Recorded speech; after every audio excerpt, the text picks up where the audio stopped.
Chers amis du Petit Ballon, bonjour. Aujourd'hui, j'ai le privilège d'être avec une consoeur et collègue spécialiste du chocolat, une sommelière du chocolat.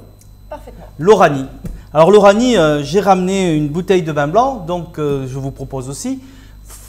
Château Ostens Piquant, Sainte-Foy Bordeaux 2011, cuvée des Demoiselles. Alors ce nom doit vous dire quelque chose puisque nous avons dégusté le rouge il y a quelques temps, mais le blanc est absolument délicieux, donc j'ai surtout voulu que vous le goûtiez également.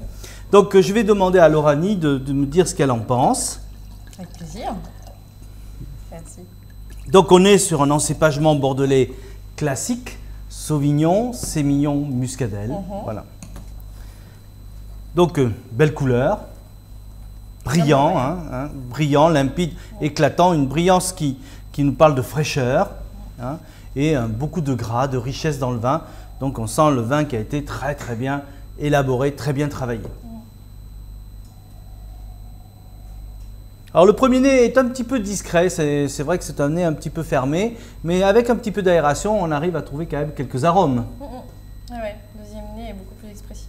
Voilà, donc on est sur effectivement une trame, la trame du Sauvignon ou du Sémillon, donc des fruits blancs, des agrumes, des fleurs. Côté un petit peu mentholé. Oui, il y a une petite pointe d'anis même. Anisé, oui, tout à fait. Ouais. Très joli vin et une pointe de vanille, effectivement, c'est un vin qui a vu un petit peu d'élevage, donc on a ce côté un petit peu vanillé, assez fin. Donc un vin qui est à la fois riche au nez, mais qui a aussi beaucoup de finesse. En bouche.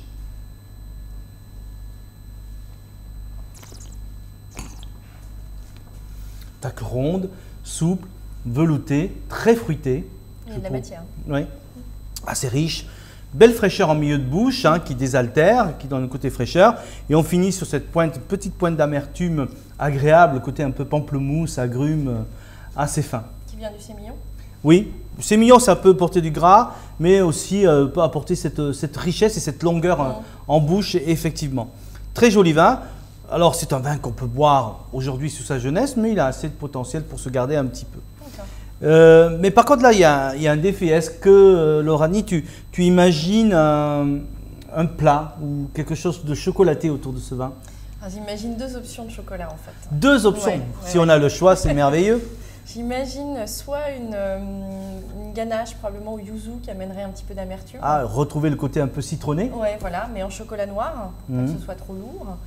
Soit quelque chose qu'on va trouver ici chez Un Dimanche à Paris, ce sont des petites billes de chocolat blanc. Donc on va retrouver cette texture, cette richesse dans la matière, mais en petit format, donc ça ne va pas être trop lourd. Des petites billes de chocolat blanc au fenouil, pour justement rappeler cette petite note anisée et avoir une vraie harmonie. On parle déjà d'accord parfait pratiquement. Ouais, pratiquement. Donc on peut jouer par exemple avec ce style de chocolat sur du poisson ou sur des plats salés aussi? Complètement. Pas forcément dessert, hein? Non, moi je pense qu'on peut aller sur du salé. Là, quand je vous parle des petites billes au fenouil, ce sont des choses qui vont très bien sur un rouget par exemple. Donc je pense qu'on pourrait tout à fait rouget, tout combiner un plat salé, quelques notes chocolatées et un vin comme celui-ci. Voilà un mariage parfait. Alors effectivement, donc vous pourrez classiquement évidemment marier ce grand vin blanc avec des poissons pochés, grillés, crus, des viandes blanches en sauce, etc.